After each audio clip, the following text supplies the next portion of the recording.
Well, hello, Chapel Springs. Welcome to my house. I'm Pastor Gary, and I get the pleasure of spending a break with you. I don't get this very often, so I really enjoy this time to share with you. Have you ever been so afraid that you just want to curl up in a ball? Do you wish you had some courage? It's a scary time, and well, nobody knows what's going to happen. Well, someone does, right? Some of you today had jobs that closed. Some of you have existing health issues, and so you're a little bit more worried than others what's going on. Some of you were just about to start building your emergency fund, and fear, and it's starting to affect your spirit. You know you want to be courageous, but you're just really mostly discouraged. And you know, discouragement can reveal itself in some very crazy irrational emotions that it can even become paralyzing if you let it.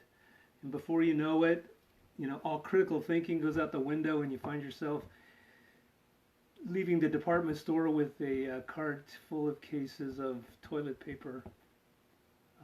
The other day I was listening to Dave Ramsey, and he said something I thought was pretty funny. He said the only thing that is more contagious than COVID-19 is mass hysteria. And that's really true. And so now, more than ever, you and I, we need to find and we need to display some courage. But how do we find it? And what is courage anyway? Well, I want to tell you a personal story about the scariest time in my life that really shaped my understanding for what courage is and for what courage isn't. In January 1991, I was the flight lead of 4 F-15s in the United States Air Force, and I was on my first combat mission, departing on Operation Desert missions over Iraq.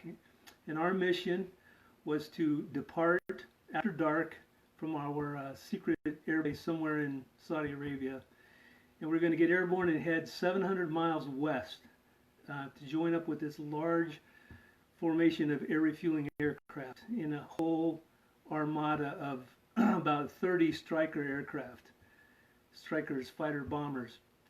And we're doing this in the middle of the night, and we knew we were going to be facing weather, so we were going to do this, rejoin to this formation in the weather, and we were going to have our lights out. So imagine trying to get your airplane behind a tanker in the weather at night with the lights out. Maybe another time I'll tell you about that experience. That's probably the closest that I ever came to actually dying. After we got gas, our job was to take off and head north into Iraq, and our specific mission was to go ahead of the formation. We were at the pointy edge of the spear, and to go ahead and clean out the airspace of any enemy air, and to set up a protective barrier between the nearest fighter air base and where the Stryker package was going. They were going to go against a very heavily defended set of air bases in the western part of Iraq. And I'll never forget that feeling, that moment that I crossed that imaginary line in the sand in the middle of the night, that night, reaching over and flipping that master arm weapon switch to the hot position for the first time with, 8 wonderful air-to-air missiles. I confess to you that I was scared.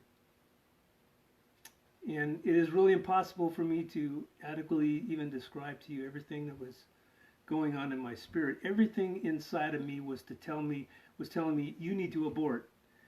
I was hoping something minor would happen to my aircraft so I could turn around and go home. But all I wanted to do was crawl up into a ball and wish it would go away.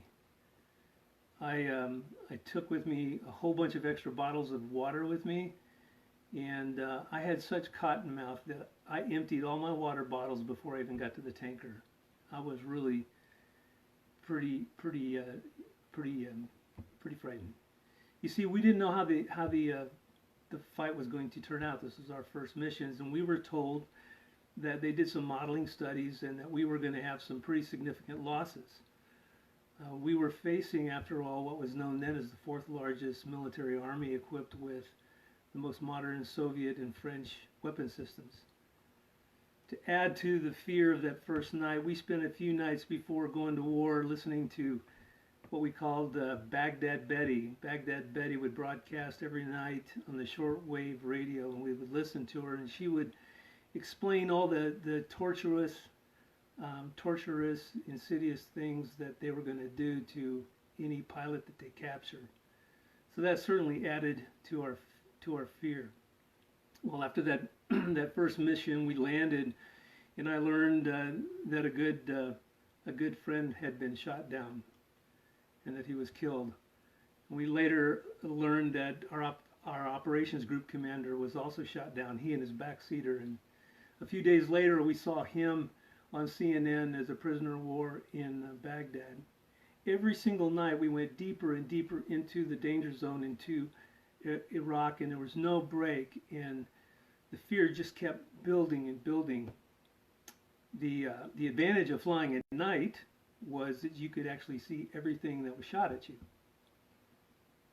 The disadvantage of flying at night was you could see everything that was shot at you. And it compounded to, the fear and the desperate need for courage.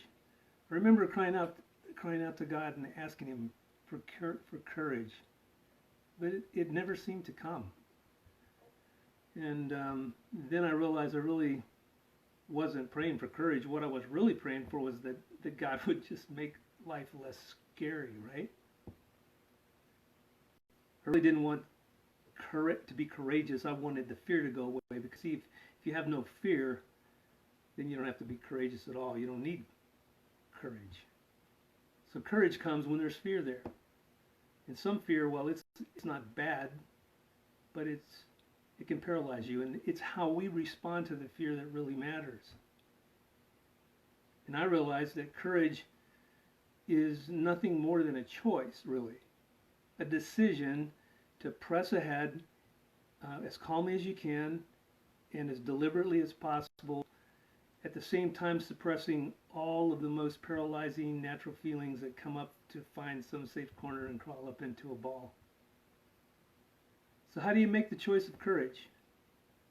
Well, I've come up with a couple of thoughts that might help you, that help me press forward even in the midst of my greatest fear. First, focus only on what you know.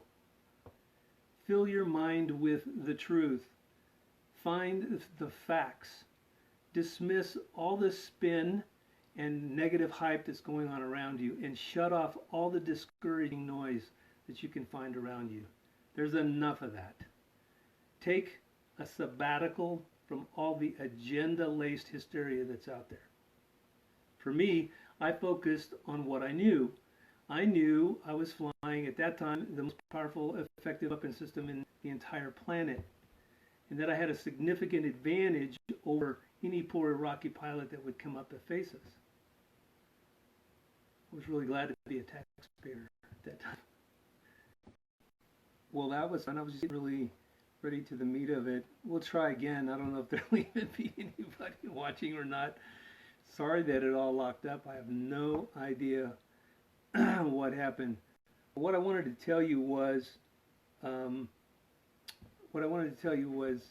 what I did to overcome the fear. And I said two things: that to focus first on the truth, the truth of what, in my mind, I knew that I was flying at the time the most powerful, effective weapon system in the planet, and that I had a significant advantage over any Iraqi.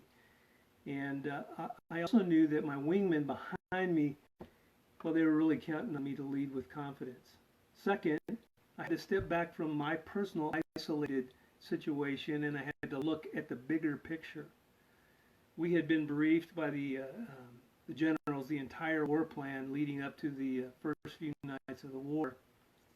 And our generals told us that of capabilities we didn't even know existed. they unpacked for us how the entire Iraqi air defense system was going to be systematically taken down before we were able to go into Iraq. That in all likelihood they wouldn't even know that we were coming, and their ability to fly at night was going to be eliminated after the first few hours of the war. Well, that obviously gave me a lot of courage. Putting my faith in the big picture really helped me not to freeze up in my situation. And of course, being a believer, there's a spiritual element at play too. As a believer in Christ, I was able to really focus on truth, the big spiritual picture that gave me so much courage. I focused on the fact that although I was flying a single-seat fighter, God was right there with me. And my situation didn't take him by surprise at all. I focused on the fact that God loved me and that he was interested in my personal affairs. I knew that I could do all things through Christ who strengthened me. And I had a belief after years of experience to count on him and to believe the truth that he would never leave me and he would never forsake me. The first night after fearfully crossing through the imaginary line in the sand, the Spirit of God spoke to me in a very personal way that I'll never forget. At that time, there was an amazing song that was just coming out in the Christian market. It was called "The Battle Belongs to the Lord." Maybe some of you have heard it. And I wasn't even aware that I knew the words of that song, but as I was crossing into Iraq, there was almost an audible voice that came over to me and said the words of this song, which were so powerful at the moment. The words are, "In heavenly armor you'll enter the land. The battle belongs to the Lord. No weapon that's fashioned against you will stand. The battle belongs to the Lord." The next verse says, "When the power of darkness comes in like a flood, he's raised up a standard, the power of his blood." And it finishes with, "When the enemy presses in hard, do not fear. Take courage, my friend. Your redemption is near. The battle belongs to the Lord." Second, I also put my trust in a greater plan, not just my own personal situation, because I had no illusion that just because I was a believer, I was going to make it safe. You know, rain sometimes falls on the just as well as the unjust. And so I just had to trust God. But I understood that no death, no life, no angels, no principalities, no powers, ... right? No height, even at 30,000 feet, no depth, nor any creature could separate me from the love of God, which is in Jesus Christ our Lord. I had to come to grips with Paul's declaration that for me to live is Christ and to die is gain. And when you lay hold of the truth and you reject the spin and the hysteria and remind yourself of the eternal plan that we have, we can confidently, I believe, navigate through the natural fears that otherwise would drag us away from courage into discouragement. Yet you get to choose. You get to choose how you're going to face your fearful situation, and you can do it in one of two ways. You can either display courage or you can be discouraged. Both reactions are very contagious, those who are around you. Let me fill you in a little secret later. About the third or fourth night after we had been flying combat missions, I don't remember the course of the conversation, but I remember admitting to my flight members who shared the same tent with me that I was afraid. And I remember my wingman, he just kind of shook his head and he looked at me and he goes, "You do not know how glad I am to hear you say that." He said, "I've been scared out of my mind." But you sounded so calm and cool and collected, and you just led us into battle. And I figured if you could do it, I could go with you. So we really encouraged each other, even though we both were experiencing fear, and that's what we need to do today. Look, this world, your family, your workmates, everybody around you needs to be encouraged. They need to see people like you act with courage, even when everything within you might make you want to run and hide. So I ask you to focus on the truth that God is with you and He sees and knows your situation.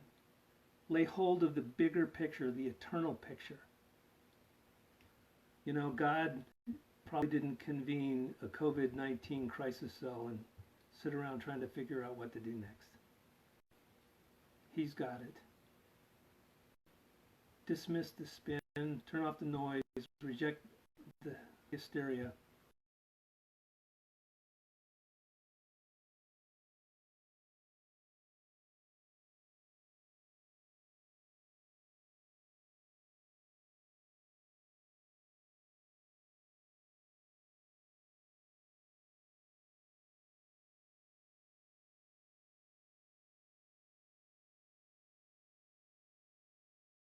Goes with you. He will not leave you or forsake you. Have a great day, and I'm sorry for all the technical issues. Hope that was an encouraging word to you. God bless you all.